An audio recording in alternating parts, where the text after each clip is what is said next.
funny if they made that sound, because it's kind of a Charles DeGiorgi sound. Like, I think that maybe they didn't make that sound and it was his fault somehow. Oh, that's so good. Because he has that, like, voice. Yes, driver, here. Yes. Oh, it's so good. Whenever I hear that in Side Character Quest, I'm like, is this Charles DeGiorgi? Is this the tie-in? Is this where it happens? Yeah, I'm gonna thank, what's his name? Michael Kramer, who narrates the Mistborn series, because he uses a voice very similar to that for his character Breeze. And I just he is such a freaking good narrator. He elevates everything he does. And I haven't heard of him. Oh man. I mean, I only know him through the work he's done for Brandon Sanderson novels. And he and his wife, who help, they both do the Stormlight archives together. They are just so freaking good. Just so good. I remember for a lot of the a lot of the series that he does, he's the only narrator. But on Stormlight Archives, his wife came in to narrate half of it. And at first I was like, oh man, I'm not gonna get to hear Michael Kramer, who's so good. He's so good. But then she started doing it, and I realized, oh fuck, they're a power couple. They're amazing. A narrator power couple. They're so good. Oh, that's awesome. That was the inspiration for that voice. That was the inspiration for that voice. Because that's actually, I kind of wanted to talk about that. When you come up with character voices for all the different characters that you play on Side Character Quest, do you have a repertoire of voices that you've done with jokes with friends, or do you typically think like, oh, here's a personality trait and like a cliche, or how do you go about creating voices? Dude, there's a lot of... That is a good question. Okay, so I think at the beginning it was probably a bit of that sort of like repertoire of voices that I had done jokes with friends and stuff. But eventually it started to become, I would think of like all of the different pieces that I had, the different pieces that I could mess with, and I would try to mash some of them together. So if you had a voice and you were like, oh, this voice kind of sits in the back of my throat, what if I took this other voice and tried to place it there, kind of thing? Yes. There is a character who shows up late in Lore's arc who was she was dwarven, and she was very old. And so I tried to take the voice of Wark. He has the up and down. And he's...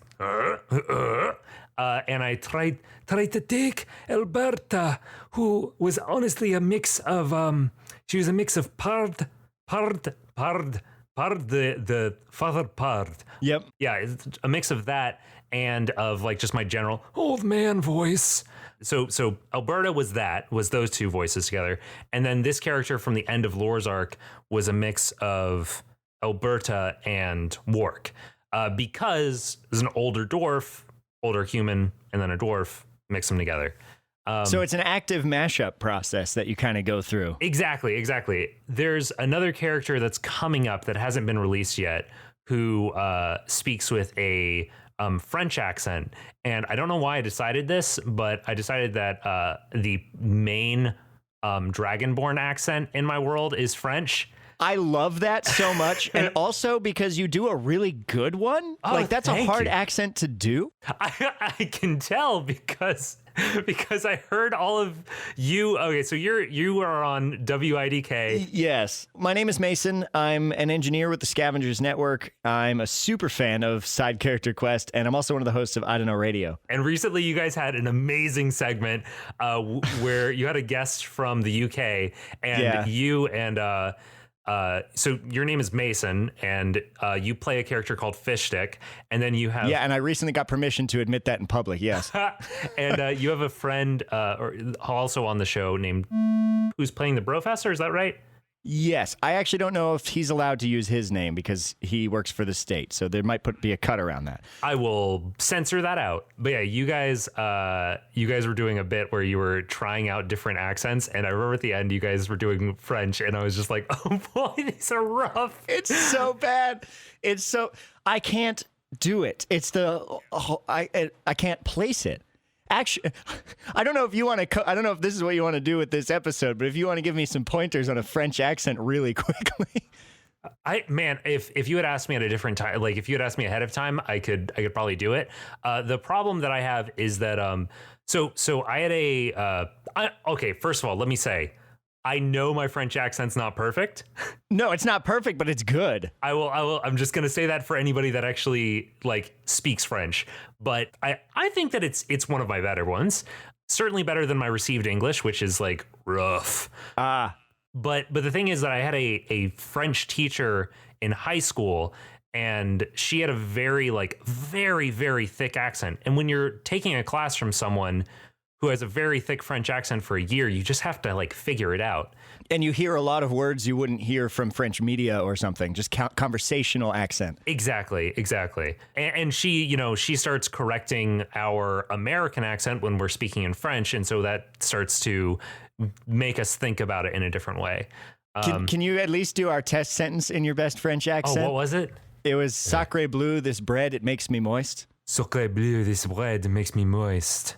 That was enticing. That was French. That was French. France. The part of the reason that I know my French accent isn't perfect is because I have a very hard time telling the Montreal accent from the Parisian accent. And according to people from Paris, they sound nothing alike. Right. It's like all the different regions in England. You can tell what block someone grew up on, what county they're from that. Why is oh, sorry, go ahead. Oh, I was just going to keep pivoting, but if you've got a comment. You pivot. I'll pivot. Mine was unimportant. Get ready for this. When you are mashing up voices and trying to come up with them, has there been a character so far in the show where you've committed to a voice that you regretted like a lot? Oh boy, I am 100% sure of that.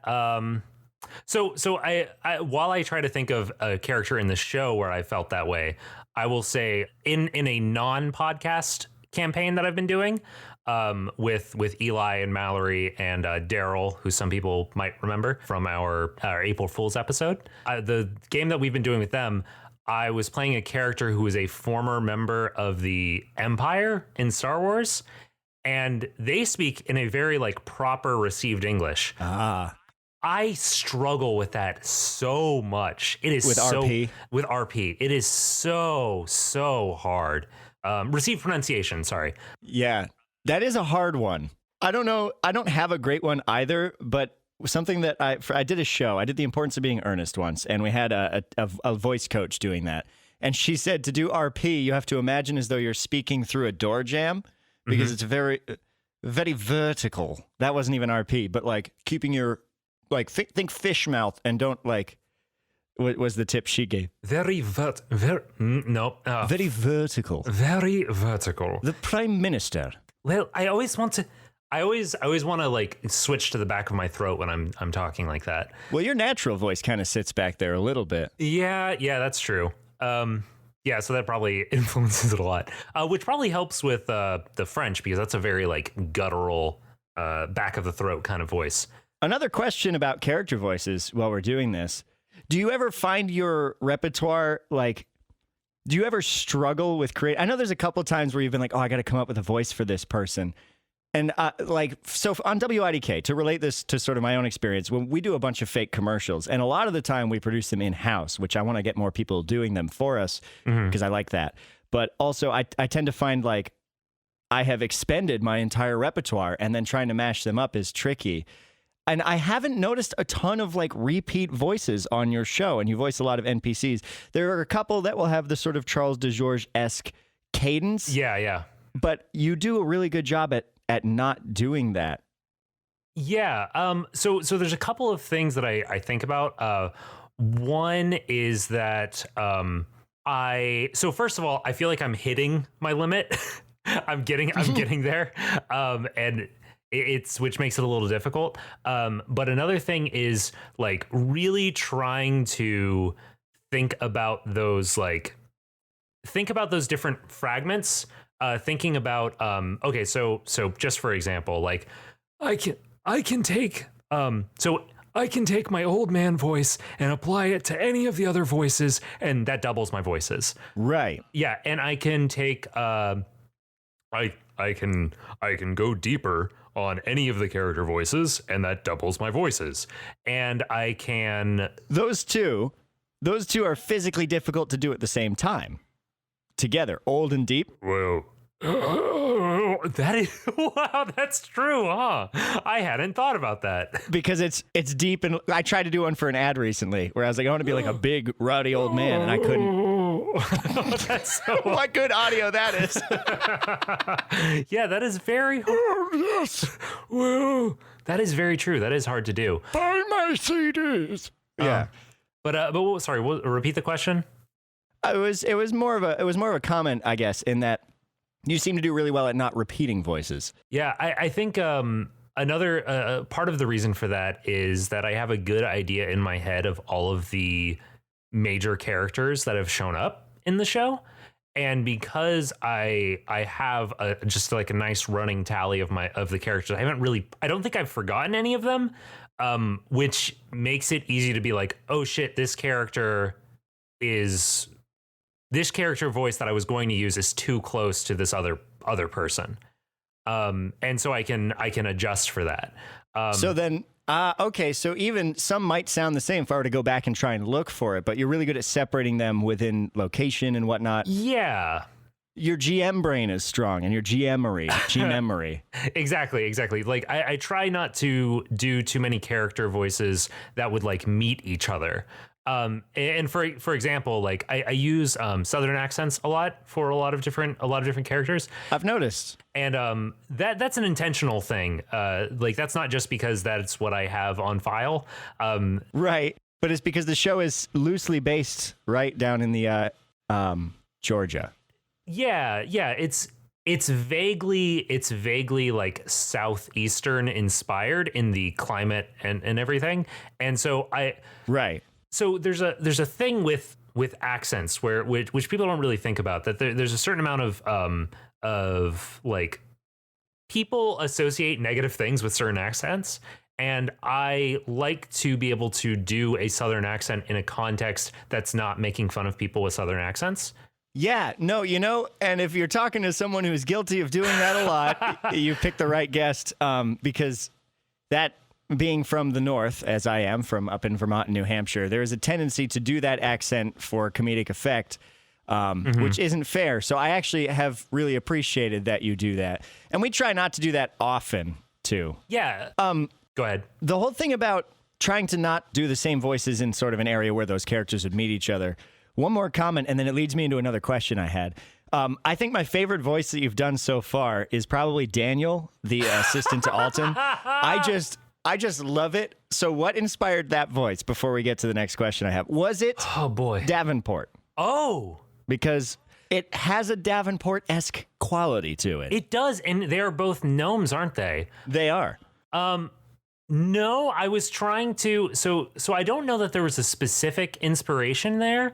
I think that I was mostly just trying to do I wanted to instill a paternal feeling in Mallory for this character, and so I was trying. So going for that childlike wonder, almost. Oh, okay, boss. Hey, yeah. Specifically, I was trying to get the like crack in the voice. Yeah. And I also knew. So that was the first arc where I had I've mentioned this before. I try to challenge myself with every arc to do something new, and one of the things that I was challenging myself with that one was to have a large cast planned up front. And so I had a lot of time to like think about differentiating all of their voices. I love it. That is, as far as story goes, that has been one of my favorite, like, in terms of the environment that you place the character in and the story they go through. That has been like, who doesn't love a good old heist and then complications, Yeah. So I feel like, because another tricky thing is that you write a campaign for only one player, which is a difficult feat to pull off in itself, because you've got to get introductions, you've got to establish what this character is like, and you don't want to dwell on it too long because you're doing this many, many, many, many times, because your show is all short arcs. So I feel like that arc in particular had the tightest introduction that pulled you right into the story immediately. Yeah. And is that the hardest part about designing a campaign for only one player, or what is the hardest part? It totally is. Okay, so I've been thinking about this a lot lately. So first of all, on that particular note, my initial plan for how to intro that Alton's arc was to start with Alton giving a speech to like a guilds meeting, like to all of the that's different hard. guilds leaders. And I was like, Mallory will bow out. She will be like, I can't do this. She'll straight up kill you. She would have killed me. I was just like, this is not going to happen. So I was like, I can't do that. Sorry. Remind me. Question. What is the hardest part about designing a campaign for only one player? Okay. Is it that starting out? That is really my concern. It's really hard to get to the point where I feel like listeners care about characters. Where they're not just listening for the game show aspect of D&D, which I think is there, and I wouldn't want to make this just an audio drama. I want to maintain the roles of it. I want to maintain. Yeah, go ahead. I love that because I feel like that gives it a lot of character to it, because that's the magic of an actual play podcast, isn't it? Is that it's actually people playing this game. So I think. I'm going to totally sidetrack the conversation if I say this. No, go ahead. But I think how you've pulled in audio drama elements in the later arcs of lore, bringing in sound effects and stuff, adds, like, I feel like you have hit a critical balance that has made it just a perfect show, because it's an actual play podcast. You keep the rolls in, and it's actual dice that you're hitting the table, and there's a charm to that. Yeah. And yet, it's still got that audio drama element that pulls you into the story. I love that. And like you said, the hardest part is making people care about these characters for such a short arc in a short period of time, because that is what people latch onto, right? Is you listen to a show for the theme of it because you're like, oh, this is a cool idea for a show, and then you fall in love with the people who do it. So in your show where you have characters that are constantly being introduced, I can only imagine how much you have to think about that and plan. Yeah, it's definitely a worry. And like one thing I've been trying to think about more, which I'm still sort of juggling with, is having recurring PCs or NPCs and having them come back faster so that like people can like have that to latch onto. And so they're at the very least, you know, seeing how these different players interact with different people. Like, have you listened to, it's fine if you haven't, have you listened to Ellen's arc yet? That's after Alton. She plays Quail. Yes. I have not. That is fine. Because like I said, I stopped listening to podcasts for a while because I got sick of people talking to me. That's a whole thing. Yeah. Just so I know what to avoid. What have you listened to and what have you not listened to yet? It's perfectly fine. By the way, listener, I'm totally okay if you jump around the show. Right. I know, because I'm bad, because I listened to Sir Roderick up through Deirdre's arc, and then I jumped all the way to lore, and now I'm doing Mallory's arc, which is Alton. And yeah. I have done the first 2 episodes of that, because I've sort of just recently gotten back on the podcast bandwagon. And I did catch up on Taz Amnesty because it finished, and I didn't want to read spoilers. So now I'm back on my side character quest haul. That's a different podcast. You need to take a break from, this is just advice from me to you. I don't know if I'm going to include this. You need to take a break from side character quest for a minute to listen to the most recent live show on Taz. It starts strong. It ends. It ended in a way that made me go, this is maybe the best, this is definitely one of the greatest episodes of the Adventure Zone so far. The way it ends. I'm going to put that off until I finish Alton's arc. Okay, that's fair. And then I'm going to come back because I am really invested in where Alton is right now. Okay. And what you mentioned a moment ago about having more recurring NPCs, that's another question that I had was, I know that you kind of tell the story like Dark Souls, where it's like reading the item descriptions to get the background. And I think Eli has said that before. Do you foresee that overarching background story coming to a head and taking the forefront, or does that defeat the whole purpose of the show? So I'm not 100%, like, just to be completely upfront, I'm not 100% sure how I plan on it all coming to a head. Well, like if the wall climbers do something crazy or the wall comes down or something. Yeah. So there's, okay. So I definitely I will say this. I have an idea in my mind for what I want to be the final arc. And my plan originally was, as when I was first started making the show, when I first started recording it, was that, okay, so just being realistic about how podcasts usually go. They usually die out eventually. They usually die out like within like 20, 30 episodes. So I was like, this is probably going to lose steam at some point. So, but at the very least, I want to, when I realize that it's wrapping up, I want to do this one arc that I have planned. I have realized that like this show has legs. It's got staying power. And so, right. Because you made a comment on Twitter after I think the professor posted a meme that was like, let me be on your show. And you were like, everybody wants to be on this now because it's a unique concept. There's a lot of actual play podcasts, but not a lot that are doing what you do.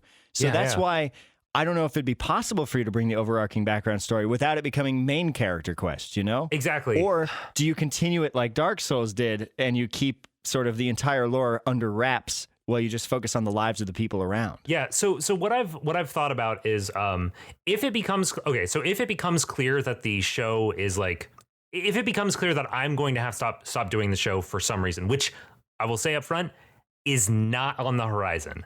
I do not see that being a possibility for this foreseeable future. But if that was to happen, then I would do like a final arc to wrap up everything, tie everything together. I have a way in mind to tie everything together at the end. I want you to tell me so bad, but I also don't want you to tell me at all. I'm not going to tell you at all. I'm on that fence. And that's another, you record so far ahead. You are incredibly organized. I don't know how much of a look into the background you generally give, but you record so far in advance. How do you not twist things up and get things confused? Hold on to that thought. I'm gonna finish this other thought. If it's things are winding down, then I will like give people a finale. More likely than like it is also possible though that if this show keeps going as it is, then it's possible that I might turn that finale into like a world changing thing. A season finale. A season finale, essentially, where this thing happens and then the setting changes dramatically and future arcs are massively changed because of what happens in this finale. Gotcha. The third way things could go is you are such a fucking planner. I could wrap things up with this finale that I have in mind, and then when that happens, when that things wrap up, we have the finale, and then I continue the show in a new setting. So, which I have. So you wouldn't just change the world. You say this happens. Here's a different part of the universe. Here's a completely different setting. I have a few different settings in mind. Would you switch game systems if that happened? I've thought about that. Because I know you did Monster of the Week for Deirdre's arc, but then you went right back to D&D. So I'm willing to change game systems at any point. If it the only reason that I've stuck with D&D is because it is the system that I am most comfortable DMing. I felt when I did Monster of the Week, it was literally my first time DMing Monster of the Week, and while I really enjoyed that arc and I feel like there was some amazing things that happened with that, I felt like there were ways that I could have done better. Because you were in a D&D headspace, and it's a very different game. It's a very different game. I do want to say that I have loved all of your PCs. Deirdre was the one PC I had no idea what they were going to do. Silas, you mean? Or Silas. Wow, yeah, sorry. Silas was the one NPC I had no idea what they were going to do next. Amber, they are just such an unbelievably unique thinking person. I know. It blows my mind, and I love that. I'm gonna be seeing them tomorrow, and I'm just looking forward to hanging out with them. Please tell them that one random person from the internet absolutely loves the way their brain works. I definitely will. Will. You had another question, and I pulled back from that. What was that? Oh, it was, you record so far ahead. You're such a planner that have you ever gotten confused about timelines or whatnot between PCs? And it's okay if that's just a no, because I've got a bunch more questions. So I'll try to answer this quick then. On the grand scale, no, I don't think I've ever lost track of any major plot points or anything like that. On a small scale, yes. So a future player and I are recording an upcoming arc, and we are taking like a month-long break between the second episode and the third episode. And I have completely forgotten where characters were. Like not what was happening, but where characters physically were and like what they were about to do. And so I'm going to have to re-listen to it before Sunday when I record with them. Is that the only downside you've had in doing a fiction podcast in which you plan so far ahead that things get twisty? Boy, there have been a few other things. Like I want to try to make the timeline like 100%. The timeline and the physical space of things 100% make sense all the time. It's so hard. So like I just have to abandon it somewhere. Yeah, I can't keep it straight with 4 people in a fictional show where we make everything up. So I can't imagine in a show where you actually have a storyline that needs to be consistent, being able to do that. I'm pretty thankful that I haven't had any. Oh, see, as soon as I say this, I realize this is a challenge that I'm going to set for myself. So far. Oh, fuck. I really want to do this now. God damn it. Oh, What God. is it? What is it? I was just about to say that I'm very fortunate that I haven't had an arc at this point where I'm doing 2 separate story arcs that are happening concurrently in the same place. Well, I guess you're gonna now. Oh, fuck. Oh, no. What have I done? Man. Oh, that's funny. Mason, and what have I especially done? like you're doing it so much with like one other person that our role-playing games can be thrown off by one decision you didn't see coming. Oh. But they can also be made so much better by that. Yeah. I couldn't imagine running 2 at the same time. But another question I do have is, what has been so far the best, like, oh my God, you're brilliant moment that a player character has made, like a choice someone's made that has just made you so happy, or In the moment? I didn't think of that, but that's brilliant. Yeah, in the heat of the improv moment. In the moment. Fuck. So there are a couple of moments. If you want a second to think, my favorite was when Silas refused help right at the beginning of their goddamn arc. That came out of nowhere. I was like, oh, suddenly this character has become very interesting. Yeah, so that made me very happy when I was editing it. But when I was in the moment, I was just like, You were probably like, what the fuck, dude? What are you doing? Because that whole sequence was supposed to happen so differently. Like I was expecting them to get pulled out of the water. They were going to observe Clara, and I was expecting them to like go up and talk to them, and like I expected that to happen so differently. I could tell you had a weird energy that totally told that you were off on, like, you were walking on only your left leg. That's not a saying that people say, but it's something I've started just now. What was the question again? The question was, what's the best, oh my God, you're brilliant moment, but you were talking about when Silas made that bad decision. Yes. Or not bad decision, different decision than you expected. It was a great decision. Yes. So there's a few different things that come to mind. There's one that I don't know if I want to say because I know that you haven't listened to all of Lore's arc yet. And there's a thing that he does at one point that Eli does that I just absolutely love. Listeners to this will have gotten there, though, so if you want to say it, I'll just take my headphones off and you just nod when you're done with the spoilers, and I'll move to the next question. Okay, sounds good. The thing that I loved was the scene with Eli talking to the Peak, Lore's grandmother. I thought was very moving and very powerful, and we almost lost that audio, so I'm very glad we kept it. Okay, I didn't hear that because I took off my headphones for no spoilers. Yeah. But I'm going to pretend that I did, and you can leave this in or cut it out. Yeah, wow. I mean, that moment really just got me, you know? I knew that you weren't expecting it, but I could just tell. So the fun thing... Was that good acting? Was that believable? Oh, that was great acting. Was it applicable? It was vaguely applicable. Perfect. That's the title of my autobiography. The fun thing about that moment that I loved was that immediately after Eli finished it, he said, "Okay, 1 second. I think that I might have lost all that audio." Oh, there is nothing worse in the world than being the person who edits a podcast and hearing someone say those words out loud. Oof. You know what's also amazing? What? He did lose that audio, and then we re-recorded that segment, and he did it better. Oh, damn. That never happens. It never happens. Because there's like the magic of the moment or whatever. So that's amazing. I was so happy. I do have one more question for you. Since we have 7 minutes. We have time for like one or two. We should probably wrap up at like 8:27 at the latest. So obviously you have a love of tabletop role-playing games, and you run a campaign with Eli and Mallory, because you mentioned that on the show. What got you into doing it in the first place? Like, what was your introduction to D&D? So first of all, I'll say that I don't run the campaign with Eli and Mallory. Eli's running that. Oh. Because that would be too much for me to do.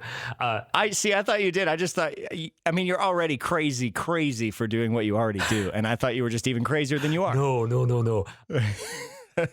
Yeah, Eli, I know basically nothing about Star Wars. So when Eli proposed doing a Force and Destiny campaign, the Scavengers Network, I built a character who knew nothing about treasured content, the rest of the galaxy.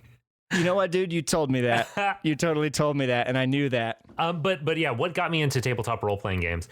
This is actually a pretty quick question to answer.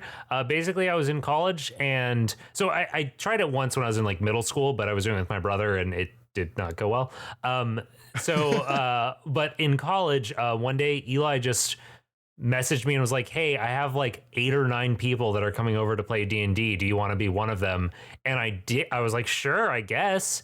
And we played 4th edition, which a lot of people view very negatively, and I understand why. But I had a great time, and it got us started. And that was also the time that I learned that 8 to 9 people is too many people to have in a D&D party. That's a lot of people. I feel like the sweet spot is honestly 3 to 4. I feel like that's the best number for a party, and then a DM. Yeah, and then a DM. I'm in a D&D group that has 5 people total, one of them being the DM, and I feel like that has been very good. I feel like that's the max. Any more than that, and like people start to zone out. Right, and because you already in a group, you'll have people who are quiet, and people who are loud, and people who take action. Yeah. Yeah. But anyway, next question.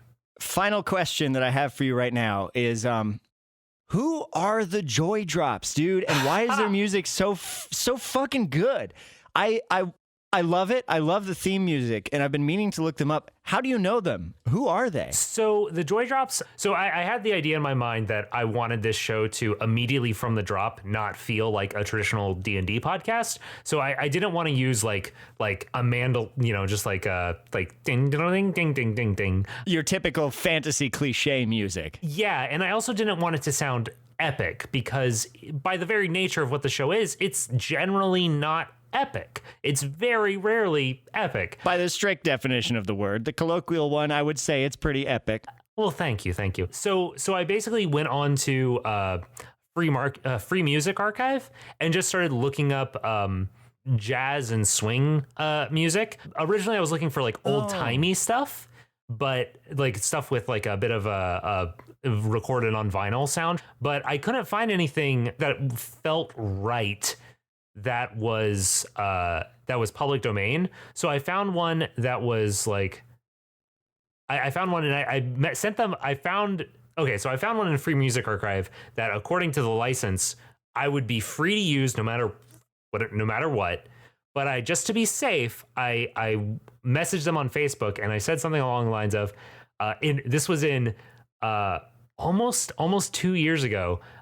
September of 2017, I said, hello, I am thinking about making a podcast, though I am at the very early stages and I'm working on it by myself, so who knows if it'll actually happen. I was bumbling around Free Music Archive and found your track, Not Drunk by the Joy Drops. I saw in the description that you actually intended for people to use these in podcasts, which is perfect. I was just wondering if I do end up making and publishing a podcast using bits of this track for interstitial music, how would you like to be credited? Would you like that? Would something like this work? And then I put in the thing that I say at the end of the show every time. And then they responded with, Ty, this is the perfect credit. I like the wording. If we can help out again, don't hesitate to ask. Oh, that's awesome. I know. And I never messaged them again until March of 2018, after I had put out a couple of episodes and knew that it was actually going to keep happening.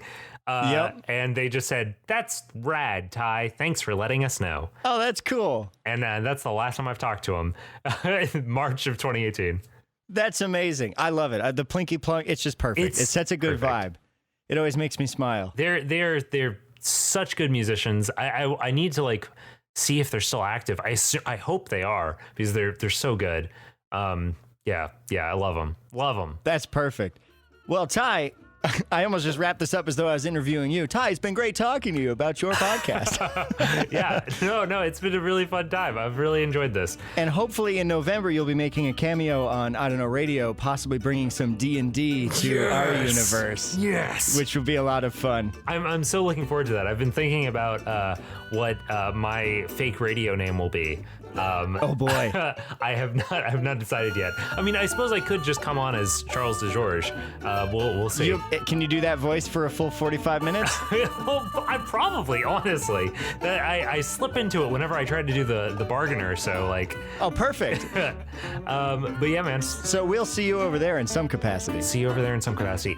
So yeah, once again, just I don't think what we said this at the beginning, but this has been Mason from who plays Fishstick on iDunnoRadio, WIDK, and yeah. But more importantly, I'm a huge fucking fan of Side Character Quest, so I'm really stoked that you brought me on for this Q&A. He's actually the guy that got me onto the Scavengers Network.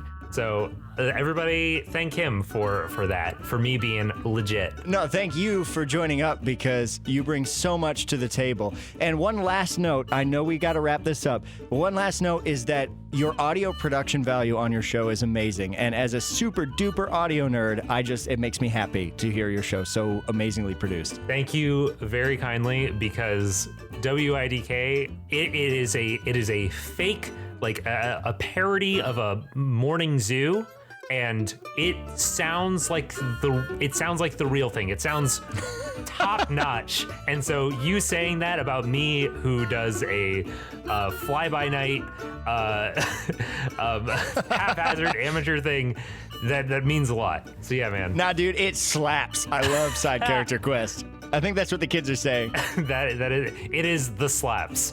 All right, man. Well, I have to go and record a segment with Mallory and Eli. Or you may have already done that. Or I may have already done it. It depends on what order I end up putting these in.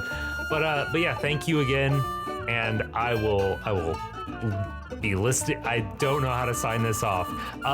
Let's pitter patter on out of here. I will catch you on the flippity flop whenever it drippity drops. Baba Ganoush! Boom. Baba Ganoush!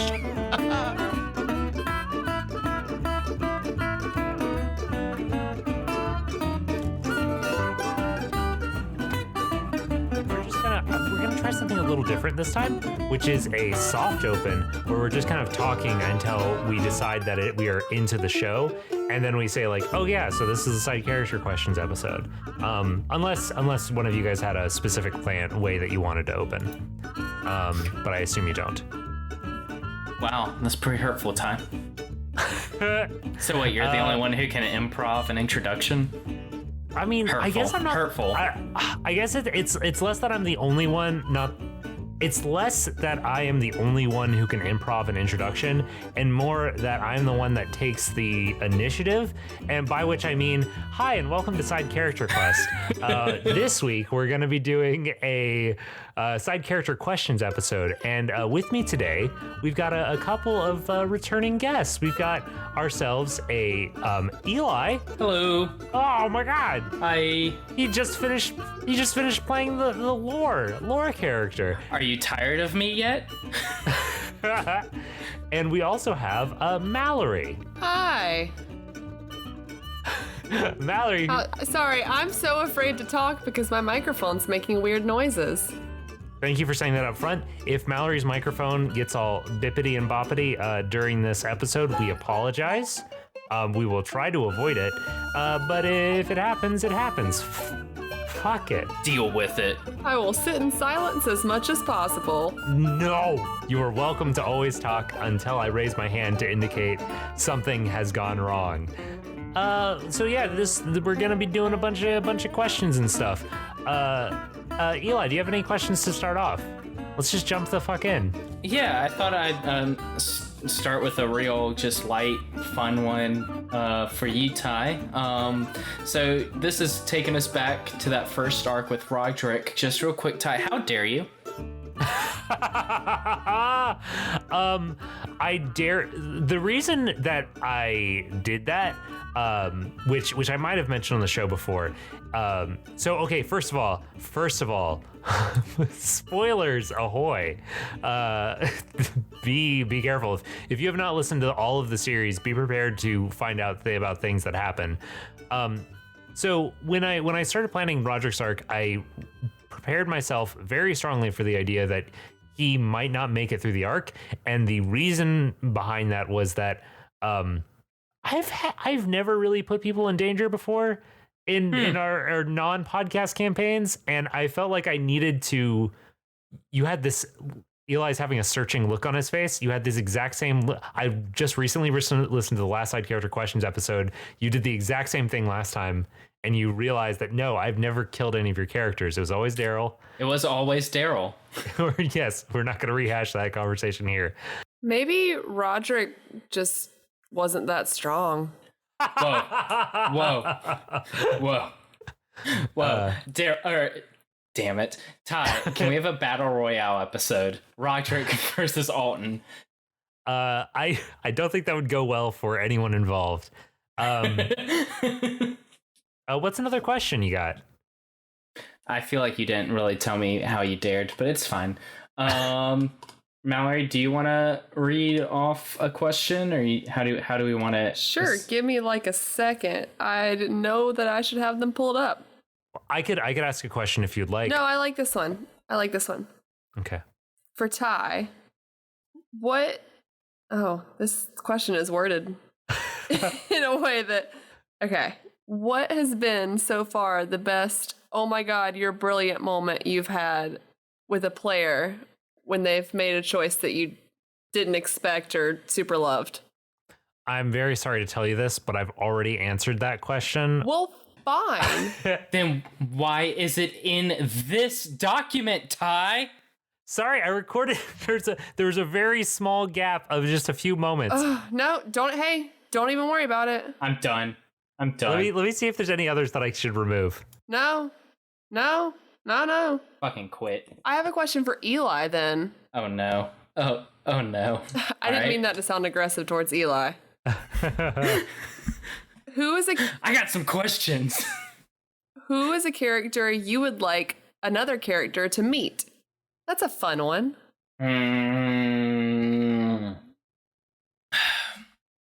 That is a fun one. I'm trying to think of like all the fun different combinations. Well, so Alton already met Ellen Quayle, so that's fun. Yeah, they were not intended to be a player character when that happened, but things changed. Yeah, I guess Silas and Laura kind of met. I'm not asking who's already met. It's asking who do you want to meet? I'm going through my thought process. Oh man. Okay, I think having I should have looked at these questions beforehand and thought about them so you can delete all this thinking, Ty. I think having Annie and Laura meet would be interesting because they're both really into nature and have very different ways of working with it. You know what I mean? Because like Annie was all a wizard and Laura was an angry asshole. Yes, the other magical class in Dungeons and Dragons. Yeah, you have your wizards, your paladins, your clerics, your sorcerers, and your angry assholes. So I think having them two meet and talk about nature, but mostly Laura just rant angrily about how people suck, and Annie just being like, no. Would be pretty fun. What about you, Mallory? Oh. I had a thought about this. I want Deirdre and Wark to meet. Oh, that's lovely. Right? I feel like they would just get along so well, and there would be all kinds of cool story stuff that would unfold from that. I feel like that would be... Those are probably the two most wholesome characters. Right? I love them both. Well, okay. So yes, I feel like that would go so lovely until Deirdre just fucking murks like some monster, and Wark is just like, what the hell? like what just happened? That'd be so beautiful. I'd love it. The way you're able to quickly do Wark's voice at the drop of a hat. Quick, Mallory, name an NPC. No, it's, you know why he can do that? It's because it's the same voice as oh no, how have I forgotten our dear friend with the peg leg from our other campaign? Oh, it's Sean Depew. It's Sean, yeah. It is not Sean. It's him with an accent. Okay, so listener, there's a character from Sean named Sean Depew from a non-podcast campaign that we did, who spoke like a pirate. He spoke like this, it was just not how Wark talks. It's the same voice, different accent. Different cadence, I would say. Fuck off, Ty. But yeah, that's who I think of every time, and that's why I feel like I, as a player, immediately realized that I was going to bring Wark on this adventure with me, because it's like, oh, it's Sean again. Oh, that's nice. I like it. It's another gruff bearded pirate kind of man. If you guys want to hear me do another show as a pirate man, then you should listen to Rolling Dem Crossbones on Rolling Misadventures. I recently guested on those episodes of that show, and it was very fun. That was smooth. Anyway, yeah, thank you. All right, let's go on to. I have a question that was asked by Mason. Either we just had on, or we will have on in the future, depending on how I edit this show. And he asks, and then right here I edit in his question. Hi, Mallory. This is Mason, pre-recorded, and I have a question for you because there's been talk about your bad rolls. What is the most hilarious or most impactful critical fail that you've ever had? Not just inside Character Quest, but in any role-playing game, because they're always funny, and I'm sure you've got a good story. So what is it? Like what? Like he just assumes that this is a thing that has probably happened before. Yes. Blasted. Oh, God. I feel like there definitely had to have been a time when I was casting Fireball or something equally powerful when I made the mistake of being a Dragonborn wizard, which is not like a great combination and also not safe for me to be. Because that's a lot of powerful spells that can go really wrong. I don't know if I can think of a specific time, but it had to have been when I was playing that character. Because now as Alton, I can just re-roll them, so I feel like they're easily forgettable. Yeah. Oh, I have the most memorable critical fail Mallory rolled as Alton, and it's the one where she re-rolled into a critical success. Oh, yeah. What? I remember that too. I don't remember what the situation was. I do not remember the situation, but I remember thinking, oh my god, what has happened? That's awesome. Talk about your fortune reversal. That's very good. I have chaotic luck. Yep. It's usually bad, but every once in a while.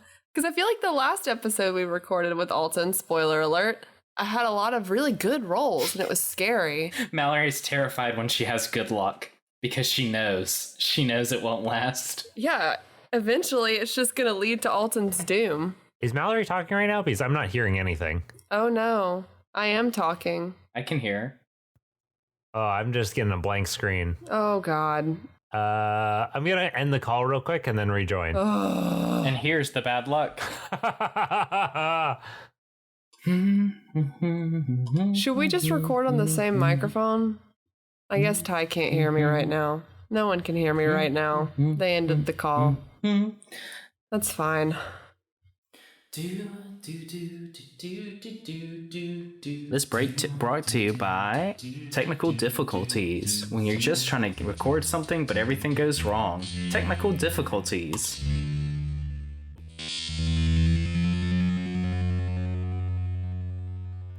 So we'll just move forward as if nothing was lost. Okay, let me ask a question. Sure, go for it. I just wanted to go next. I didn't have one in mind. Okay, I have a question. Yes, go for it. I'm prepared. Ty, Yes. will we ever hear multiple past characters encounter each other and record together? Oh boy. See, this is kind of a this episode right here is kind of a dry run to see how hard that is to edit and to logistically handle. I would like to do that at some point. I feel like that would be a very fun way to like pull things together, especially for some sort of like holiday special. But I feel like I would only want to. I feel like I'd first want to do that with like a special situation, like introduce it as like a holiday special, or introduce it as like a character makes a cameo in like one episode of another character's arc. So yeah, does that answer the question? I've forgotten what the question was. Yes. Okay, good.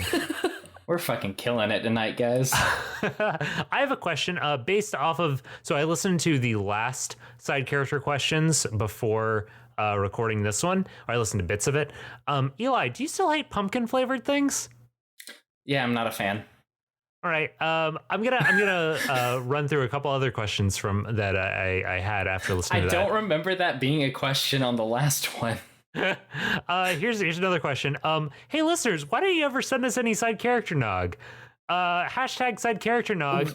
Side character nog. I need your goddamn nog recipes. Listen, we're doing this at the beginning of October. We have time. This can be seasonal. You've got to send us your side character nog, and then we can hashtag side character nog. Hashtag side character nog. I expect at least I'm not gonna be greedy here. I'm gonna expect 4 tweets. 5 tweets. I'm calling 5. 5 tweets. 5 tweets. 5 tweets with your side character nog appreciation or recipes. Get at us. Get at us. Also, you can at me on those nog recipes because I want to know too. Do you want to give out your handle or no? Yeah, sure. It's gonna give away my last name, but it's up to you, man. I'm not in control. I don't care. I mean, if someone wants to harass me on the internet, it's see, I'm not worried about it until you make me worried about it. It's, you know what? Never mind. Just send it to side character quest. Eli follows me. He'll find it. Eli acting like he famous. Mallory is laughing hysterically. It's very good. Yeah. So I've got a question to turn off this subject. This is a question for Mallory and Eli. How much do you guys talk about the show, like outside of recording the show? Like, so you guys are okay.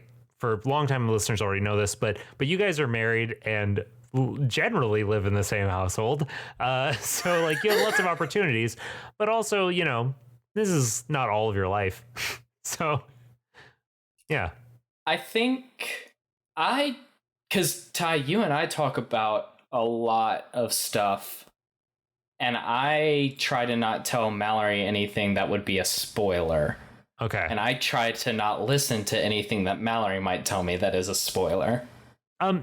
So if I remember correctly, by the way, if so Mallory's screen freezes sometimes on my side. If at some point I'm talking over you, Mallory, just let me know.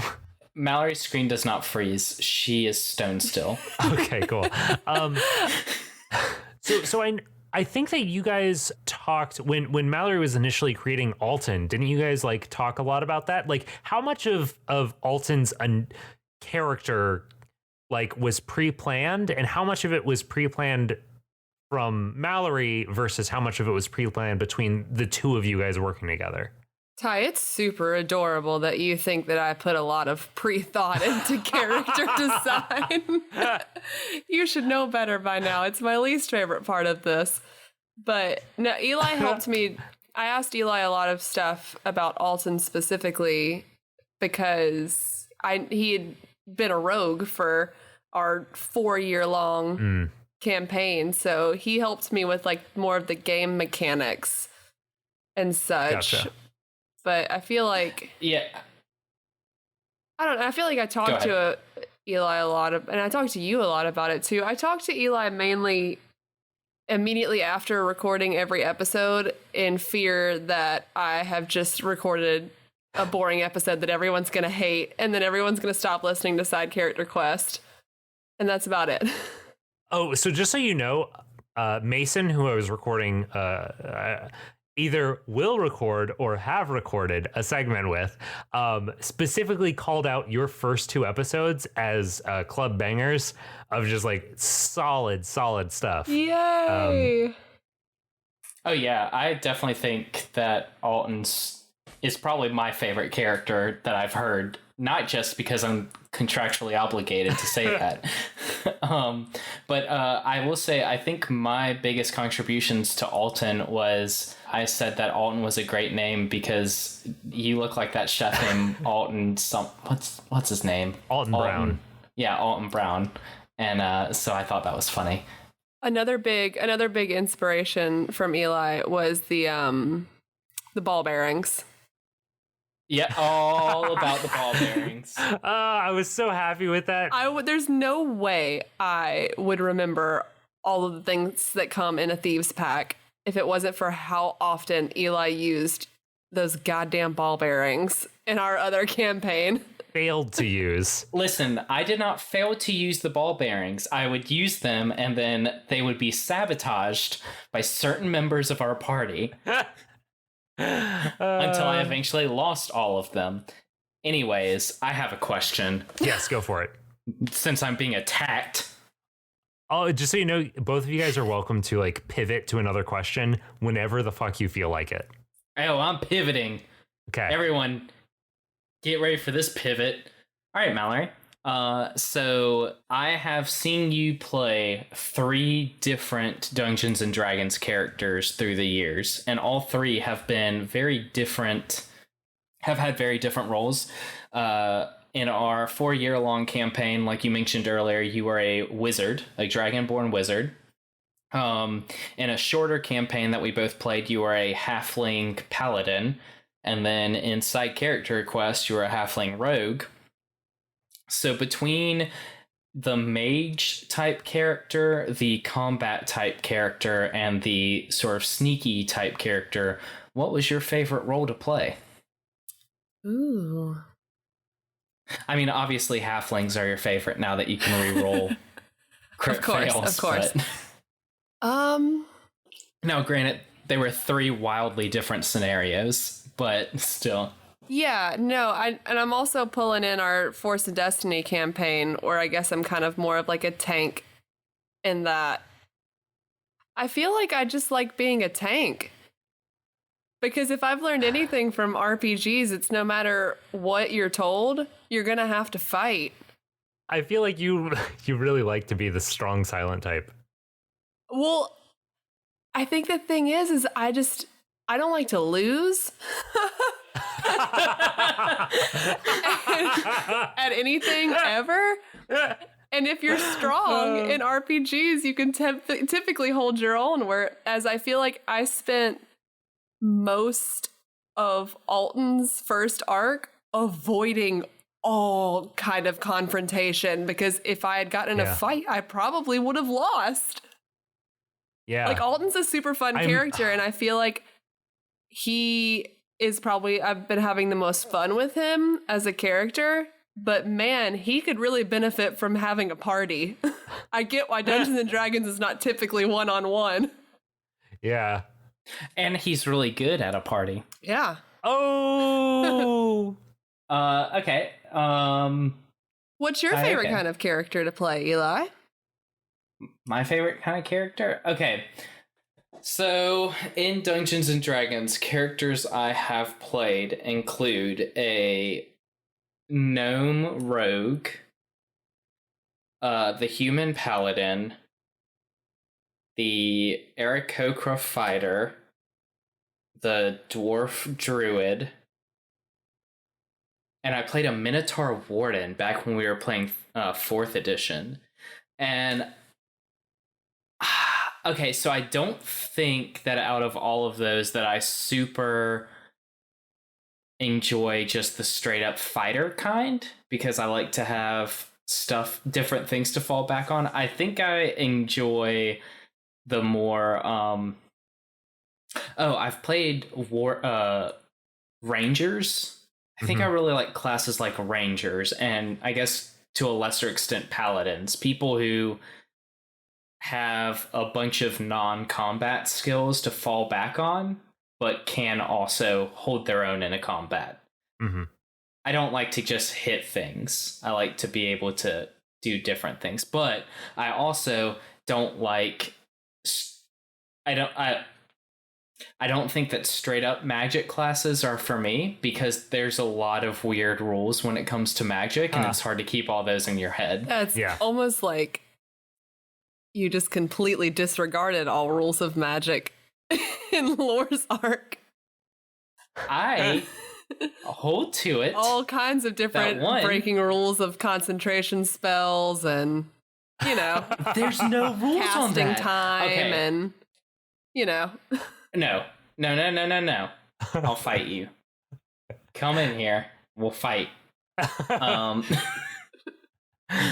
I'll admit I may have screwed up on some concentration rules. That was pointed out, but thank you, Elion. I will also point out that I don't feel like the concentration rules are very well established in the game. Also, it's hard to keep that in mind when you've had a bit too much to drink, maybe. Ignorance of law is not an excuse.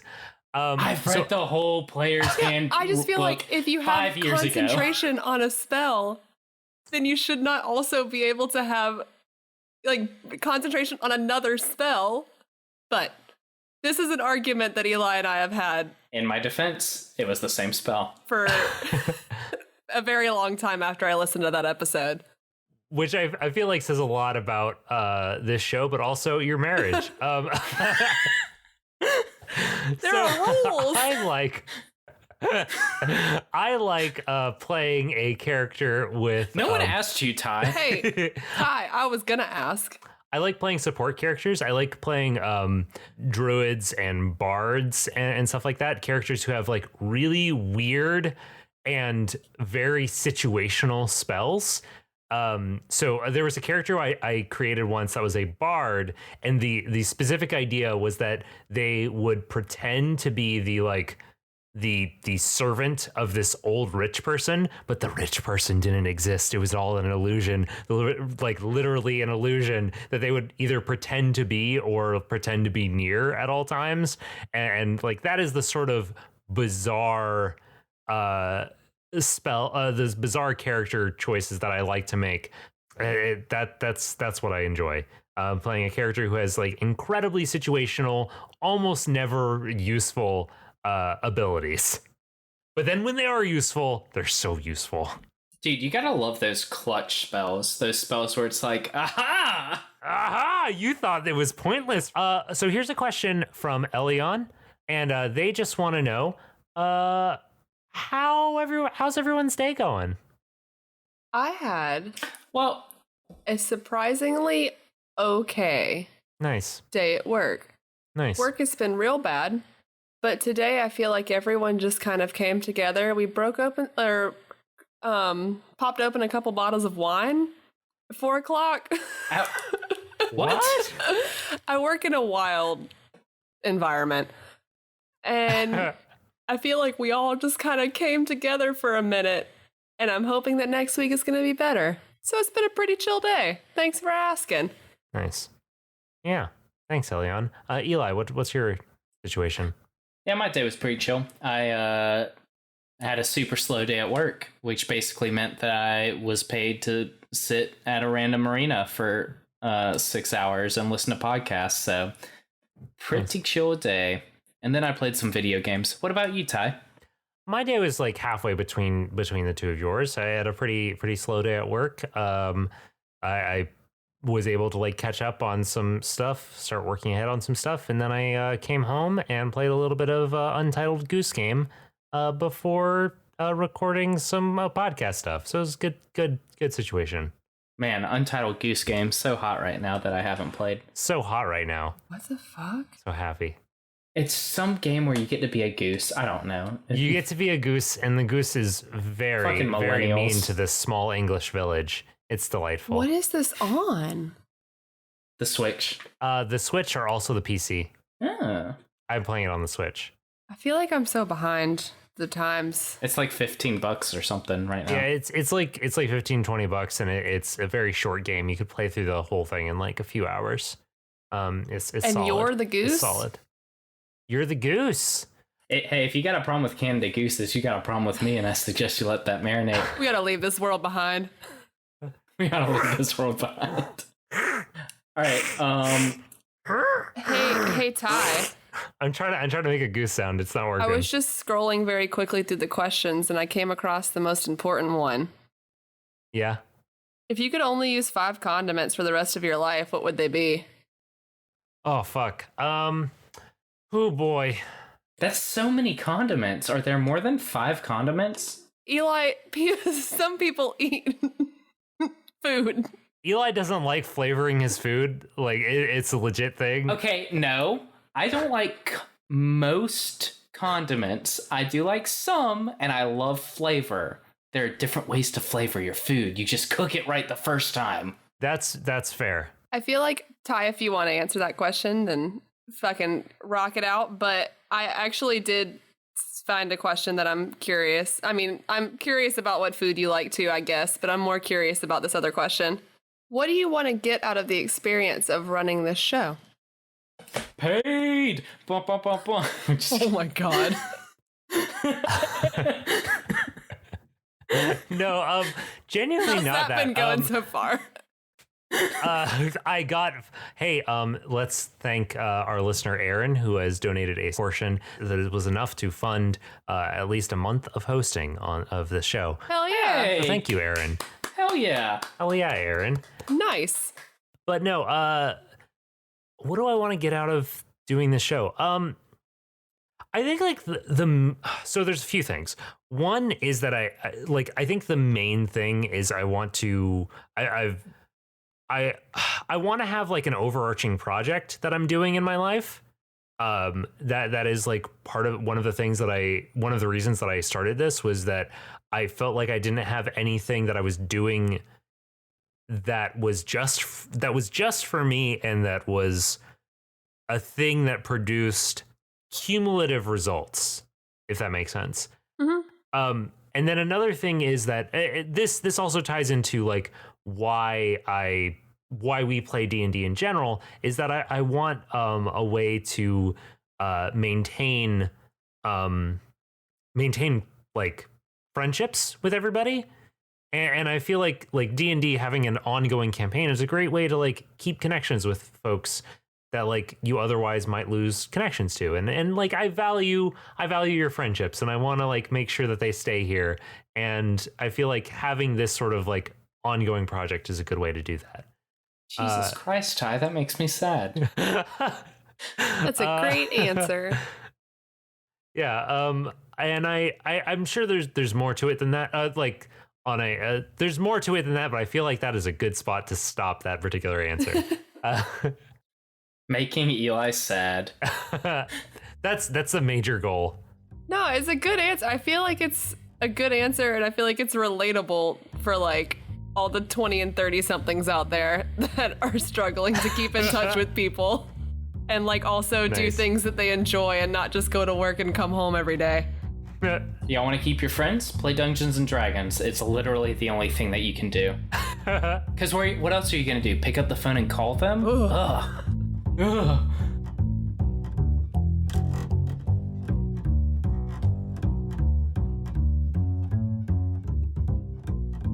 So if Ty includes this audio, I just need everyone to know that our dog has the biggest overbite ever, and it is so goofy. And I basically had to reinstall Snapchat just to send Snapchats to Eli of the dog's teeth. I think the funny thing about Side Character Quest is that it is serving as a time capsule for our relationship, because when I first recorded Roderick, we were engaged. When I recorded Lore, we had been married. And now, since we've recorded Lore, we got a dog. I was going to say, where is this going? I was worried what weird milestone was next. Nope, it's just getting a dog. His name's Graham Moff Barkin, and he's a retired racing greyhound, and he's a goofus. He's a pretty big goofus. Oh, here comes Ty. Hello, everybody. I'm back. Hey, Ty. Hey. So you said you had a question, Eli? Yeah, do you guys believe unicorns exist? No. No. But I will literally fight and have fought Eli that dragons existed. All right, motherfuckers, I'll take it this far. I believe that unicorns once existed, but that they did not look majestic and just looked like nasty goats. What if they're just narwhals? Oh, shit, maybe... So, like, whales evolved from ancestors of cows. So maybe, like, narwhals evolved from unicorns. That's completely logical and probably what happened. Checkmate, atheist. That doesn't make any sense. Wait. What? I said what I said. But did you mean it? Nope. Oh boy. Okay, here's one. How do the undead people feel about being called undead? Is there a term they prefer to be called by? I mean, they just prefer to be called people, you know? They're just people. Don't know what else to tell you. They're just people. But skeletons. They're bony people, but they're still people. There was another question on here that's relevant, which was, like, are we going to revisit the Skeletown? Skeleton, yes. And while I will not say whether we specifically go back to the Skeletown from Roderick's Ark, I will tell you right now that we do 1000% in a arc that is already recorded revisit that idea. We go to Skelepolis. Hey, guess what? I've heard it. I feel like an insider. Suck it, Eli. Yeah, so Mallory is the first person that's like where I've ever given them one of the audio syncs ahead of time so that they could listen to some unaired episodes. What's another question? How awesome is Ty as a host? Hey Ty, how awesome are you as a host? Oh, so good. Man, I don't think I can. I don't want to shit on myself too much, but I also don't want to be braggadocious. So I'm not going to answer this question.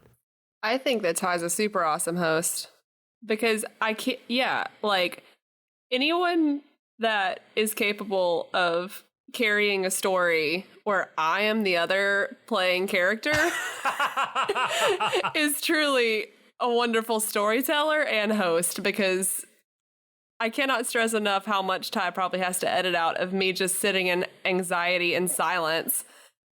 And Ty has got so many NPCs in my storylines because he has got to carry this fucking team. Like, it's impressive. So I think that Ty is an awesome dungeon master and podcast host. I'll put it this way. About 6 years ago. When did we start? So when we first started playing our D&D campaign, the three of us and our friend Daryl. The one that I was DMing? Yeah. That would have been 2014, I think. Jesus Yikes. Christ. maybe 2015, but I think it was 2014. Anyways, so it started from me and Daryl texting about it and how we wanted to do a campaign where we were playing as drug dealers. Inspired by Breaking Bad, right? No, it was it's actually inspired by Straight Outta Compton.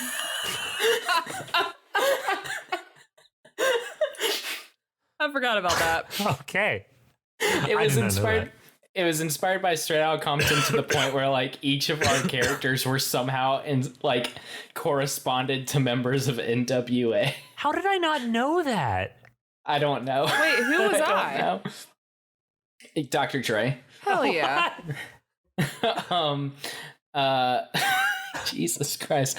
But we were like, man, this would be really cool, but neither of us want to DM it. And then I texted him, was like, we will get Ty to DM this. He's the only person.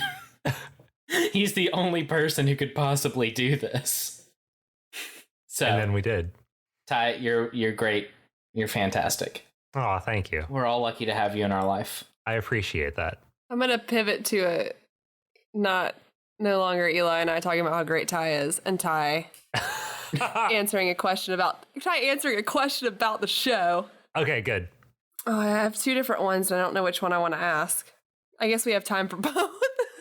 We have time for both. We can go until, yeah. So this one is something that I've been curious about. How do you determine where and when the player's character arc will take place? Do you wait to hear what they want to play? Or do you, like, have some kind of framework setting to help them choose? This is a lot. Do you generally create NPCs to fit into their story arcs, or are you usually making them up on the spot? Oh, man. So there's a couple questions in that. What I've done the last couple of times, this is not 100% across the board what I've done, but the general premise that I've been doing is I put out a call for, hey, who wants to be on the show? I get a larger list of people that are interested than I'm expecting. Than I was expecting. And then I look through the list and I see, like, okay, which of these characters that they're proposing, that these people are proposing, look like they might be able to fit into, like, locations or quests that I have in mind. So I usually have either a location that I want people to explore, or I have a particular quest that I want to explore, and then I look at these characters that they propose and I see, like, okay, who would fit in these slots?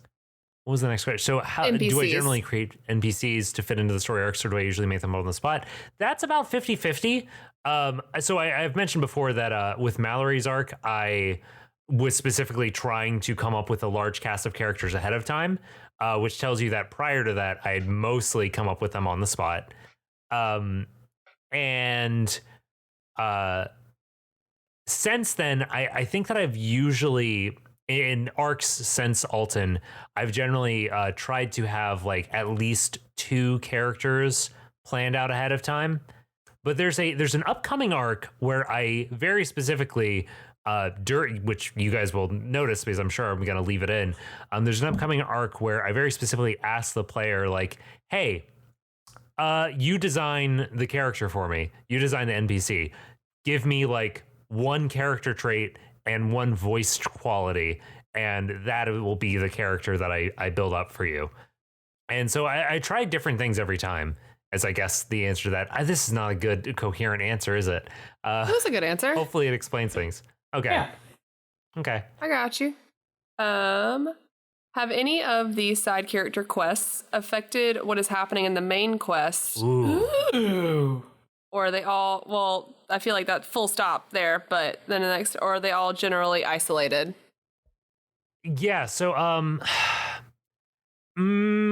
listeners of the previous side character questions will know that Roderick's arc had a pretty direct tie into the main thing.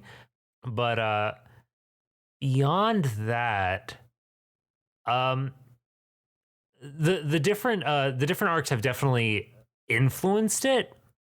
But when I am creating these side quests, I try to make them isolated enough that they won't have any major repercussions on the overarching on the main story that we are only seeing the side stories of. But I will say that Lore's arc and Silas's arc definitely could have made major changes to things. Yeah, I don't really think I can say much more than that without spoiling things. So that's all I'll say there. Right on. Cool.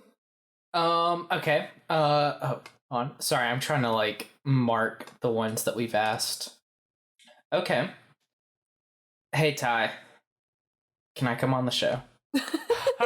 So a lot of people have asked that, like, a lot of people. And but hey, Ty, can I come on the show? I think Eli's been on the show enough. Eli has been on the show enough. Eli's been on the show too much. You will get all burnt out of Eli. I'm feeling attacked. Yeah, so I was really worried when I started the show that, like, I wasn't going to be able to get people to be guests. I was very worried about that. And recently I've just had so many people that I would love to have on the show asking to be on the show. And it, like, makes me very sad because, I have I have the next 4 guests planned. And what I've told myself is until I finish recording them, I am not going to tell anyone else that they can be a guest. And the next 4 guests, I imagine, will not finish recording until late January at the absolute earliest, which just kills me. So anyone who asks, can I be on the show? Ask me again in February, because otherwise the answer is going to be no. Ty, I have a question for you. What's it feel like to be so popular? Man, it's not that I don't think it's really that I'm popular. It's that that everyone wants a DM and everyone wants Everyone wants a DM. No one wants to be a DM.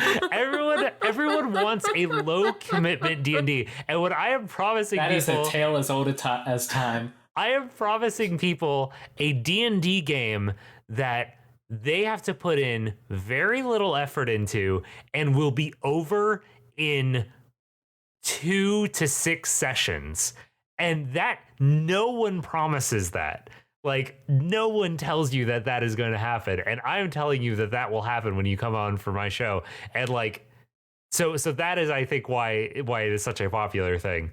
I've only had one person that has ever backed out of being on the show, and that is because of like extreme life circumstances that were unavoidable. But hey, Ty, really though, can I come on the show? Never again. Oh, okay. No, yeah, you totally can. Wait, did Lore die? I haven't finished the episode. Just kidding. Okay, Lore thought he was gonna die. Have you really not finished the episode? I have finished the episode.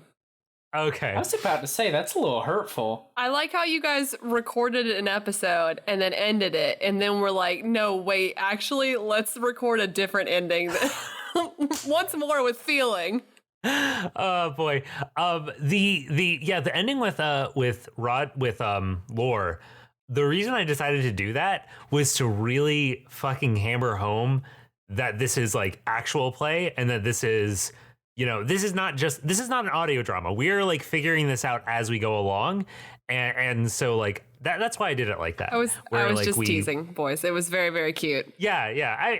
Listen, I know you were just teasing, but I also think that it's a fair question to ask. Yeah. No, it's cool. I haven't been put on blast enough for Lore's arc. It's fine. Maybe we learned the magical rules. Listen, it was my first time playing a magical boy. All right. So I'm going to ask another question of you two. If you were to guest on another podcast, what podcast would you like to guest on? There's a long pause here as they all think. I don't listen to enough podcasts. Oh no. NPR politics. I think I could really. Oh, I love it. I'm not informed enough, but I think I could have some. Not informed enough, but you got some opinions. Oh, I got opinions, and I think that I could really throw the F word around in fun ways there. But yeah, I don't know. I don't listen to a lot of podcasts that have guests. I was going to say, you listen to so many podcasts. I listen to a ton of podcasts, but... Oh, what's your current favorite podcast? That's another question. Oh, I see. One podcast that I really am enjoying now, except they're on a hiatus, and I really hope that they come back soon because I love it, is called Arcs. It's another D&D podcast, and it's by people who also made another great podcast called The Bright Sessions. Oh, yeah. You've recommended that to me. Yeah, it's a very good podcast. It's very goofy. Sorry, I malfunctioned for a second. Wait. I don't think I would use the Bright Sessions? the term goofy. No. The Bright Sessions is not goofy. The Bright Sessions made me cry once. Arcs is goofy. Okay. But no, like, are there any that you're currently like binging on right now? NPR politics. They just switched to daily, so you're good. Yeah. I've found that the one I've been listening to a lot lately is No Such Thing as a Fish, which is just like trivia stuff. Okay, but fish do exist. Wait, hold on. Yeah, I have questions about that title. But no, other shows that I'm really into right now. I mean, as usual, I've mentioned this show on in the past, I've listened to a lot of Sneak Attack. They've done a lot of. I love their new season, which like you can listen to even if you've never listened to any of the rest of the show. Then you just start with season 2. You'll be good as gold. Also, really have been enjoying. Man, what are some other ones I'm listening to right now? I've been listening to a good bit of Spooky Spouses recently, which is not just because they're on our network, but just because Jordan and Lindsay Reed are super fun. They're just very nice. Mallory, you got anything? Nope. I was hoping I wasn't going to be pulled back into this one. Okay, here's a question. Is there any difficulty in recording things months before they air? We're thinking about the Comstock thing with Eli's episodes specifically. Somebody asked about. With that particular example, I loved that Eli hadn't listened to Comstock's first episode when that happened. That was great. So yeah, I got a problem with airing or recording things month before they air. I am always terrified. Oh God, what if I said something that is a bad thing to say, or some like, you know, where you're just like playing over like, or like Mallory said, oh, what if that episode wasn't good? And I'm just stressed about it until Ty's like, oh, I'm working on the episode. That's not what you sound like. And I'm like, oh God, oh no. And then it posts and I'm like, oh God, oh, it's fine. Okay, cool. Or, and as was the case with Lore's arc, oh God, I need to stop drinking so much while we're playing these. Yeah, so Eli was very concerned with one of the episodes about how drunk he was. I personally, he didn't seem super drunk, but He like... was super drunk. He couldn't figure out that he was a bear. I was listening to that. I was like, and I remember specifically thinking, oh, I'm a wolf. I was listening to that like, what the hell is wrong with him? How drunk is he? I'm editing the show in like 1 minute chunks, so it doesn't seem, it probably doesn't hit me as hard how much of a slobbering idiot Eli's being. Whoa. In my defense, I think that was one of the episodes where we had technical difficulties at the beginning. Yes, it was. Yeah. No, listening to Yes. my Yeah. episodes, the one episode that I didn't drink because it was morning time recording, we were super aggro towards each other. That was my favorite episode. Just hearing anger between you two. It was just like, oh, wow. There was a segment that I edited out, which I felt really sad about because it was a very fun moment, but also I realized that without the visuals of us, you know, what our facial expressions were, we sounded so mad at each other, like so mad, like this friendship might die. It was so rough. Yikes. Well, I don't like to lose. No, she does not. And you were throwing some bullshit at me. Mallory will sacrifice friends, families, husbands, Oh, boy. whatever it takes to win. Oh boy. What's another question? How do you prepare differently for one-on-one play versus like playing with a group? So like as players, like how do you guys think about that differently when you know that you're not going to have like a party? And also like how do you think about playing off podcast versus on podcast? I don't know if those questions are too separate. I feel like the biggest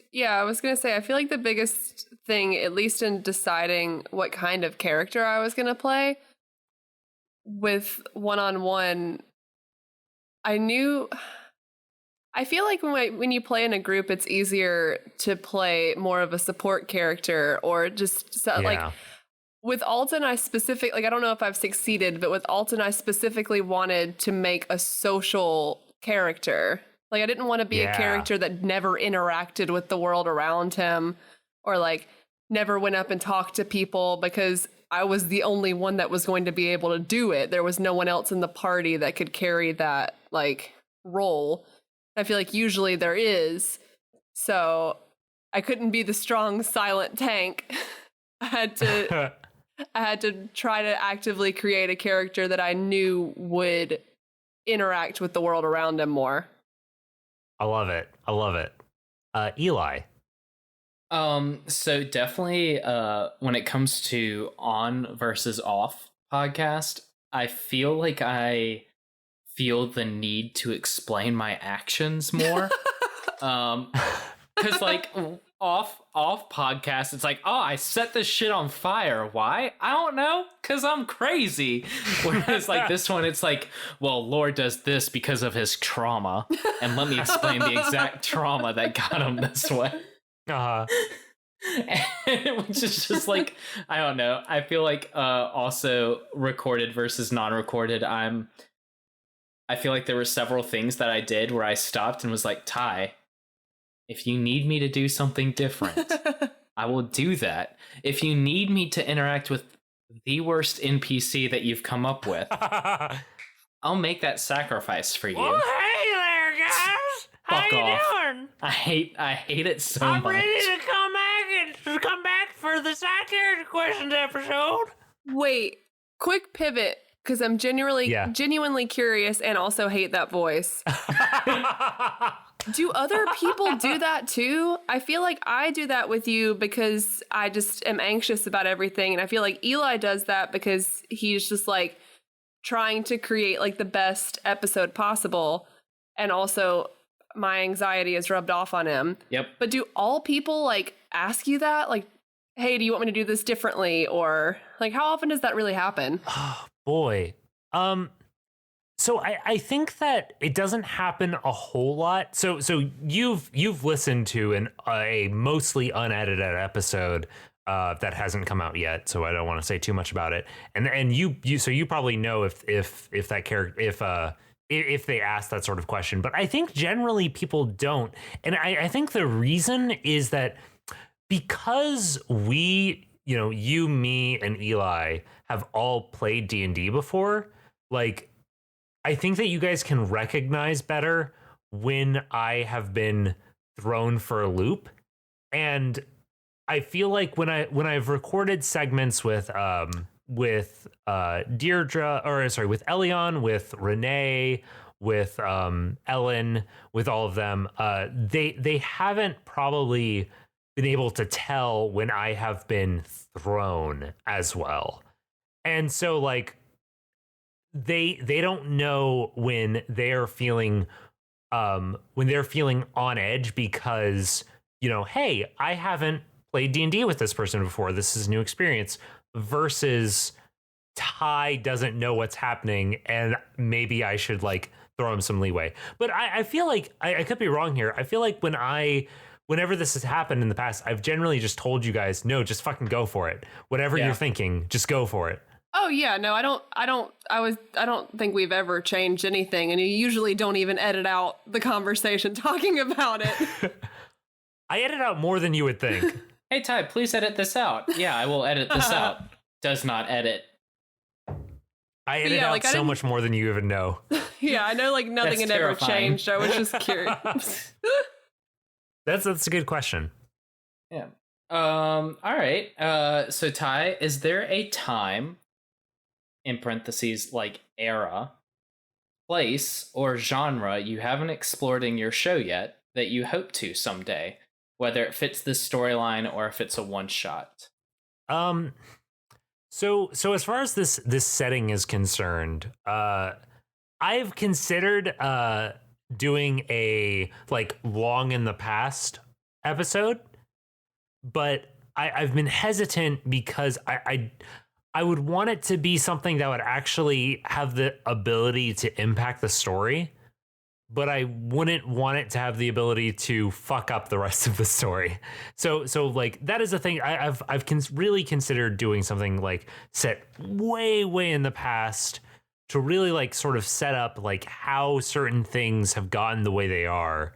But yeah, I'm just worried about like how can I do that and give people real freedom to do whatever the heck they want without maybe destroying the canon. So that's one thing I've wanted to do. You should bring Daryl in for that episode.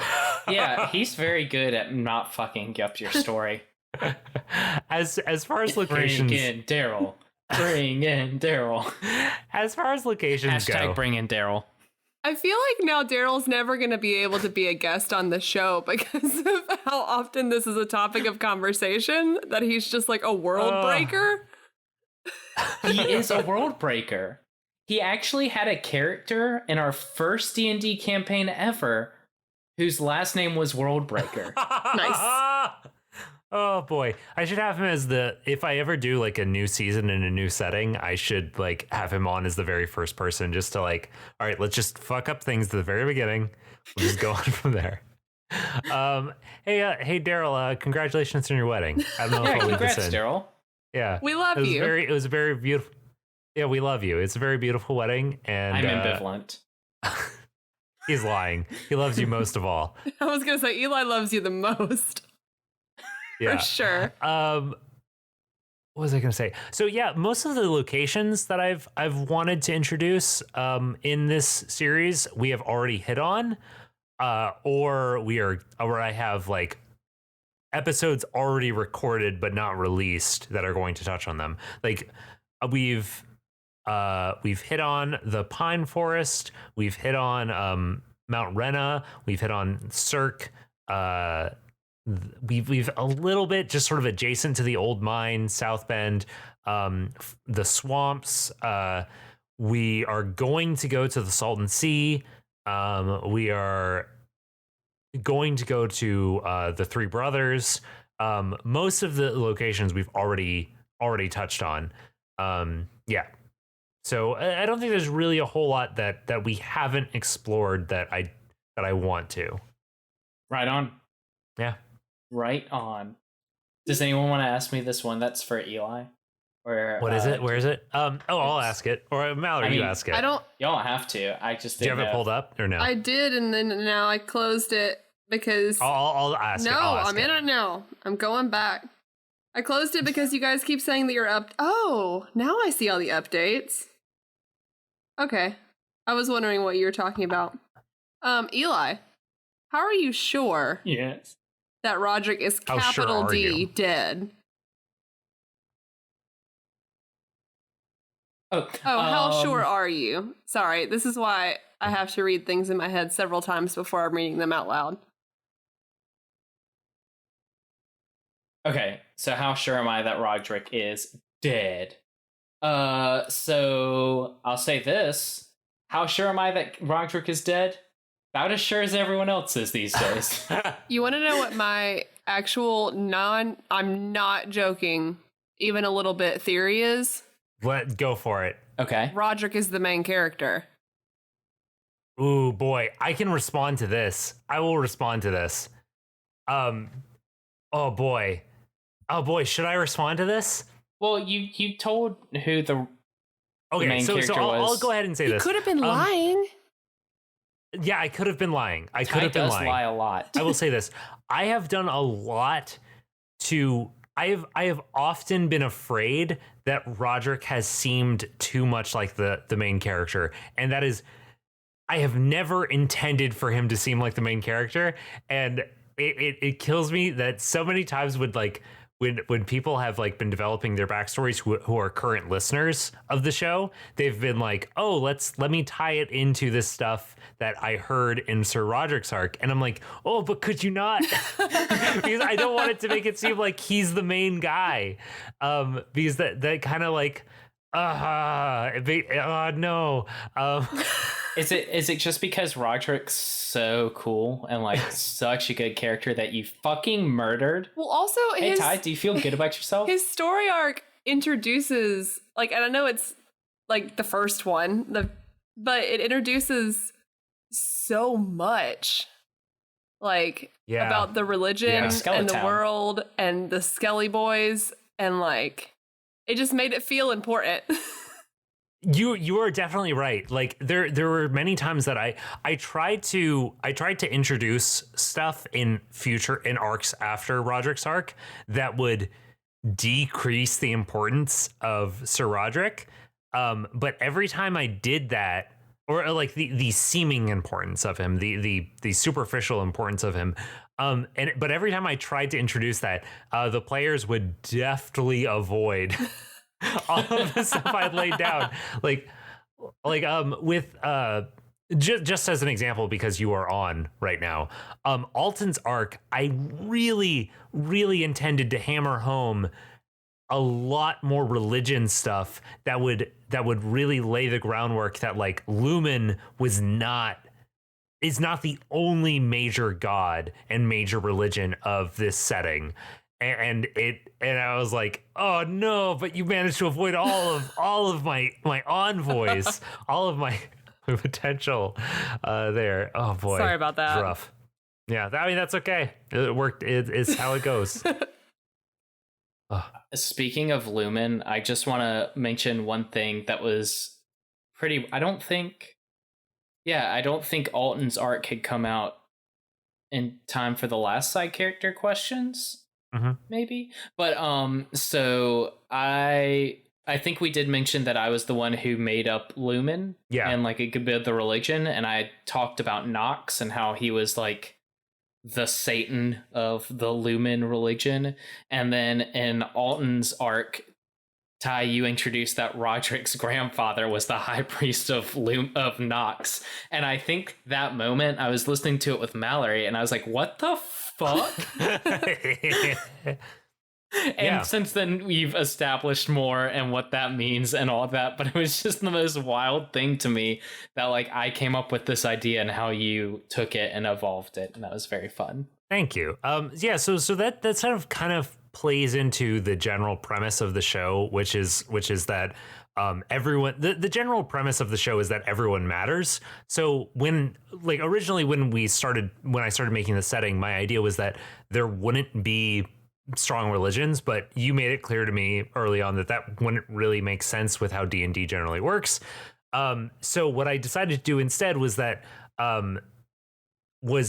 there would be a religious institution in place that treated all religions equally, if that makes sense. And so like, and their symbol is that coexist bumper sticker.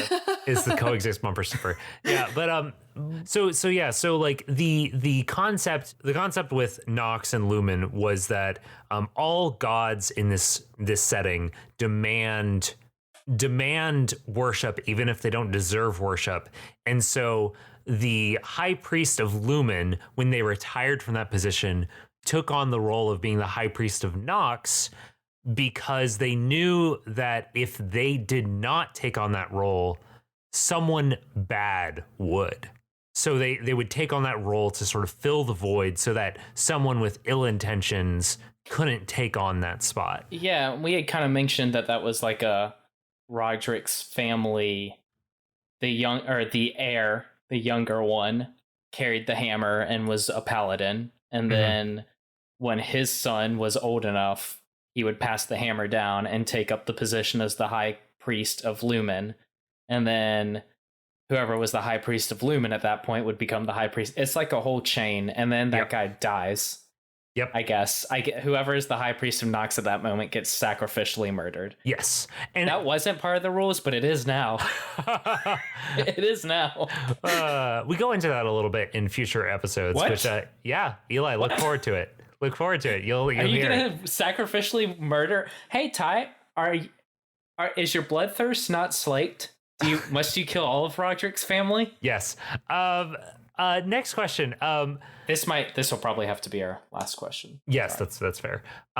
Eli and Mallory, if you guys were to come back as another player, completely original player, what would you like to do? What's like a character you would like to do? And let me say, you can answer this as if you're doing it in the same setting, or you can answer it just as like, what's a character that you think would be fun to play in whatever setting?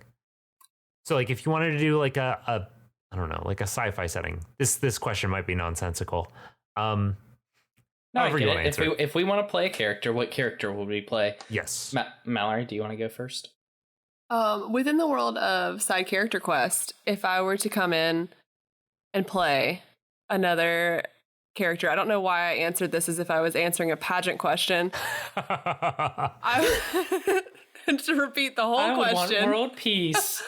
I would want to be one of the skeleton people. Oh. Ooh. Oh, that's so good. I want to explore their side. Oh, you're opening up my mind, Mallory. And remember, you're opening up my mind. And when we go down that path, Ty, remember who brought it to light? Oh, I want to be a skelly boy. oh boy. Damn, that'd be really cool. Oh boy. Okay. All right. That's the thing that I'm gonna have in my mind now. Thank you. You're welcome. Eli. Top that, Eli. I can't. I just want to be a person that's not a skeleton. What about the You've wall played climbers? the most characters, so it's So I've already been a wall climber, Mallory. I know, but not like at the current moment. So actually, I have a different idea. So lore came about from that exact idea is the what if we've misunderstood the wall climbers? But my idea is and I've told Ty about this. Oh, have you? I've forgotten entirely what you're gonna say.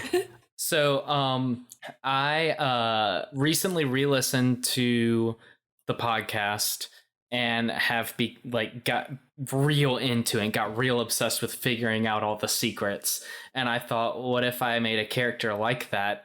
And so I came up with the idea of a warlock whose patron is a class. So Ty has told me that I can give him any ideas of different deities, and I came up with a class of demons that will speak to any grad students out there. It's academons.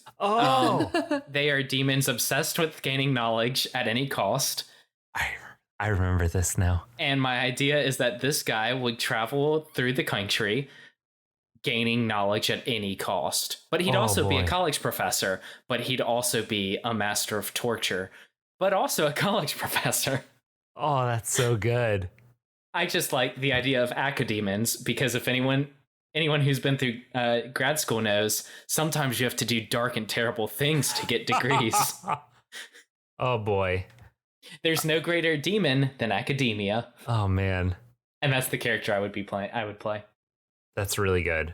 But not as good. Not as good as a Skelly boy. Damn it. I quit. Just have Mallory on from now on. I'm done. Cool. Yeah, just have me come in and play all the characters and they'll all sound exactly like this. Mallory, quick, give me a character voice now. I won't. Please. Man, that moment, the April Fool's episode where you do that, that is one of my favorite moments in this goddamn show. No, wait, let me just say that the question of like what is a thing in this like what is a player decision that made me like just go like, oh my god, that's so amazing. And it's that moment where you decided right before the hard cut to go like, I've got a character voice. That was the best fucking thing that has happened in this entire goddamn show. Hey Ty, you're welcome. Thank you. I remember recording that and Mallory said that and I thought maybe I'll let y'all keep recording to see what this character voice is. And then I realized, oh yeah, y'all aren't actually about to record an episode. And I've never been more angry at that idea in my life. I was like, god damn it, I've ruined something beautiful here. Yep. Hey, what's a good place to start the show? The beginning? What? Like, I hate questions like that. What? Is that an actual question on here? Like, when should I start listening to the show? You start at the beginning. You start at the beginning or at Alton's arc? Skip the pilot arc. Yeah, Alton's arc's very good. Skip the pilot arc. You mean the pilot arc? Yeah, the pilot arc. I can't remember why. I think it's the bird voice. I don't care for it. Yeah, see, okay, this is why, like, I don't even like the sound of my own voice on recording. I can't imagine doing a character voice that I grew to hate, knowing that I would have to hear it over and over again. Oh, rough. So I was asking some folks about this that listen to the show. The three ones that I'm hearing a lot are Deirdre, Alton, and Lore. Those are like assuming that you're not going to start from Roderick. Those are the three that people say.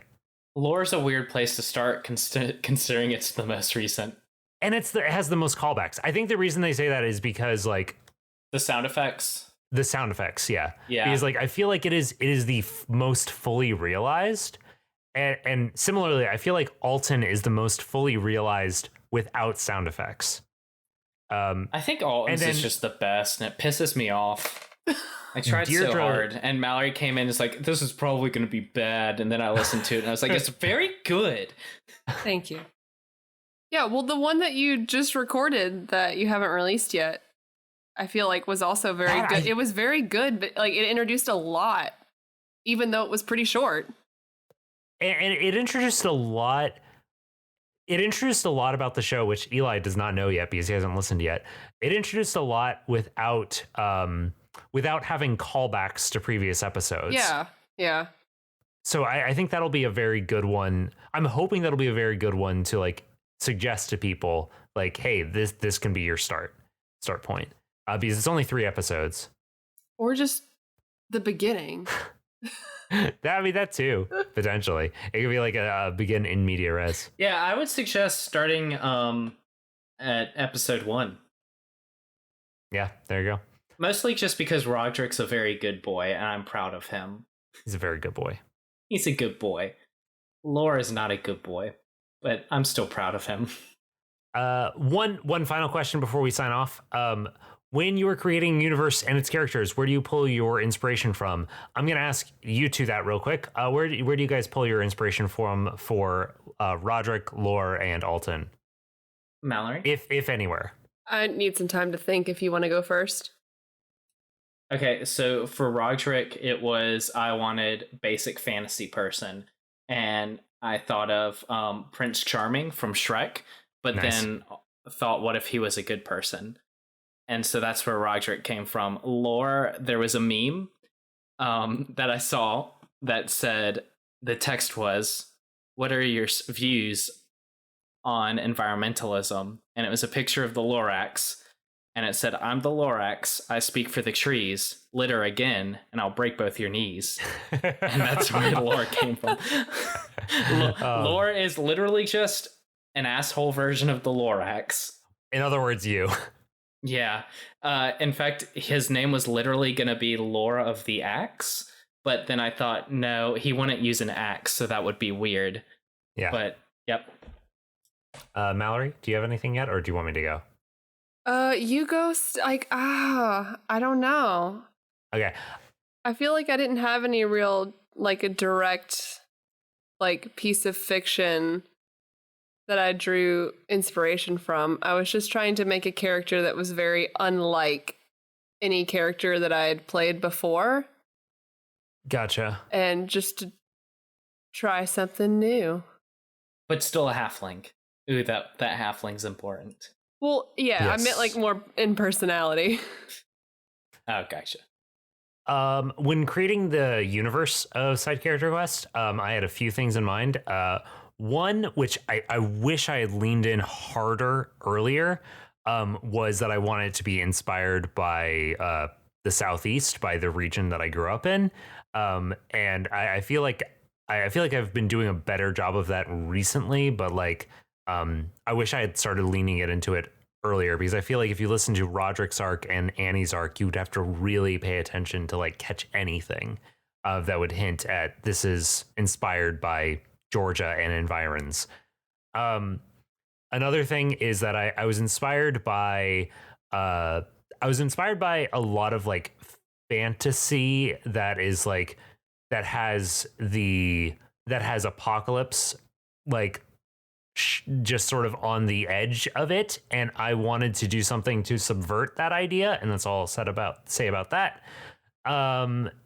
And as far as where I get my ideas for the characters, a lot of different places. Wark was inspired by so one thing that I mentioned in passing, which I don't know if I did enough to mention. Wark has a cleft palate, and that was inspired specifically by Chris Plant of Polygon, who mentioned that people with cleft palates like he has are always represented very negatively in media, and so I wanted to create a character who was not that. A sweet boy. Yeah, he's a sweet boy. There's a character in the next episode that's going to air after this episode who was inspired very directly by an episode of Sawbones, which I will not say any more about that. Eli knows what I'm talking about. I know. He knows. Who knows things now, Mallory? There's, oh man, what else can I say without spoiling things? Not and Iver were very specific. I decided that I was going to put in a self-insert, but I wanted to make sure I didn't care about them too much, so I made them real evil assholes. So Not and Iver are a self-insert of me and my twin sister, and that's all. And all of your character voices come from the audiobooks of the Mistborn series. Literally every single one of your character voices are characters from the Mistborn series. Oh man, all of your voices. You will feel very proud of yourself when you listen to the segment with Mason. Mallory, what were you gonna say? I was gonna say, I feel like another main inspiration for me when creating a character was specifically creating a character that wouldn't be the main character of any story. Like, oh, that's really true. Like, Alton's a cool dude and he's a guild master and all that stuff, but like, he's not like a hero adventurer. Like, he's not actively seeking out the things around him. Like, I just wanted to make like, nope. I was trying to make a side character. Just like, yeah. All right, suck up. No, I'm just saying that's what I was trying to think of. Like, because I was worried that if I made like a fighter or something, I would actively be seeking out conflict and stuff. I think that's a good place to wrap up. Cool. Do you guys have any closing thoughts? Yeah, I want to see multiple people in one episode, just to ruin your life. We've done 5 different final questions. Yep, I've been Eli. What's your Fire Emblem house? Going deer. My Fire Emblem house is Goose. Goose. Okay, fuck off, Ty. Goose. Please stop. I'm asking politely right now. Please stop. Oh God. I can't do it. All right, guys. Let's pitter patter on out of here. Thanks, Ty. Thanks, Mallory. All right. I'm stopping recording. Stopping this fucking garbage fire. All right, now that Eli's gone, we can record the real episode.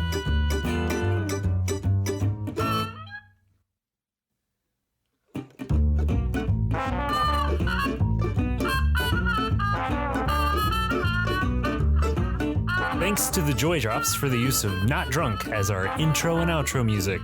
Find them at thejordrops.com. You can find us at sidecharacterquest.com, at SCQ Podcast on Twitter, or by email at sidecharacterquest@gmail.com. The Scavengers Network. Creator-driven. Community-focused. Treasured content.